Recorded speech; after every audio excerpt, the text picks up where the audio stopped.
Meet பண்ணி எப்படா அடித்தான் இந்த 70 லட்சம் ரூபாய் இந்த ஒரே ஒரு விசிட்டிங் கார்டை வச்சு, அது விசிட்டிங் கார்டை வச்சு அடிச்சுட்டு 70 லட்சம் ரூபாய்க்கு ராஜஸ்தானில் வீடு கட்டியிருக்கான். அங்கே ராஜஸ்தான்காரன் மார்பிள்லே கட்டியிருக்கான் அட்டகாசமாக. நான் அந்த வீட்டுக்கு போய் பார்த்துட்டு அங்கேருந்து அவன் பொள்ளாச்சியில் இருக்கான்னு சொல்லி போய் பேசினா அவன் சொல்கிறாங்க, உங்களோட விசிட்டிங் கார்டு சைஸும் நீங்கள் வச்சிருக்கிற ஏடிஎம் கார்டு சைஸும் ஒன்று. அவன் சொல்கிறான். அதே மாதிரி விசிட்டிங் கார்டு ஏடிஎம் கார்டு இதுலலாம் ஒன்றுமே கிடையாது. அந்த ஏடிஎம் கார்டு எடுத்து பார்த்தீங்கன்னா அதில் ஒரு பிளாக் கலர் சிப்பு மட்டும் ஒட்டியிருக்கோம். அதில் தான் நம்மளோட நம்பர் இருக்கும், நம்மளோட எல்லாமே இருக்கும். ஸோ இதுதாங்க வேறு ஒன்றுமே கிடையாதுங்க. அவன் வந்து ஒரு I don't want to mention the name of the bank, அந்த பேங்க்கில் வேலை பார்த்துருக்காங்க. ஏன்னா அந்த பேங்க் நேமை நான் போட்டதுனால என் மேலே 6 கேஸ் வேறு போட்டாங்க. அது வேறு பிரச்சனை. ஸோ அதனால் அவன் வந்து சொன்ன ஒவ்வொரு விஷயமும் ஐ வாஸ் ரியலி ஷாக்ட். எவ்வளவு அட்டகாசமாக ஒவ்வொருத்தவங்களையும் கார்டு வச்சுருக்கோம், ஒவ்வொருத்தவங்களையும் அந்த பிளாக் கலர் பின் இருக்குது. அதை எவ்வளவு ஈஸியாக எடுக்கலாம், எவ்வளவு ஈஸியாக பணத்தை கொள்ளையடிக்கலாம்.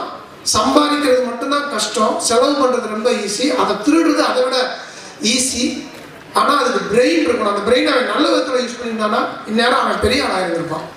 அப்போ அதே மாதிரி தான் நீங்களும் நிறைய ஸ்கேம் பண்ணிக்கிங்கன்னு சொல்லுவாங்க. ஸ்கேமெல்லாம் வந்து அவர் படிச்சிருக்கீங்க, ரிசர்ச் பண்ணியிருக்கீங்க.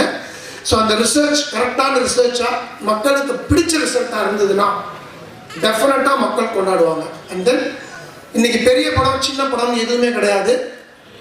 மக்கள் தேட்டருக்கு வந்து பார்த்தா அது பெரிய படம், மக்கள் தேட்டருக்கு வந்து பார்க்கலைன்னா அது சின்ன படம், அவ்வளோதான். கிடையாது. சிகரம் தொடு எடுக்கும்போது கும்கிய அப்போ தான் ரிலீஸ் ஆயிருந்துச்சு. இப்படை வெள்ளம் பண்ணும்போது உதயநிதி பிரதர் தான். எந்த ஹீரோவை நம்பியுமே வந்து எந்த இயக்குனருமே படம் எடுக்கக்கூடாதுன்னு நான் ஸ்ட்ராங்காக நம்புகிறேன். Because the content is the hero.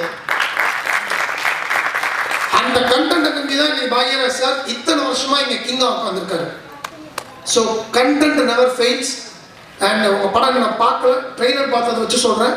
If the content ட்ரெய்லரில் இருந்த மாதிரியே 14 ரீல் இருந்துச்சுன்னா டெஃபினட்டாக இந்த படம் சக்ஸஸ் ஆகும்.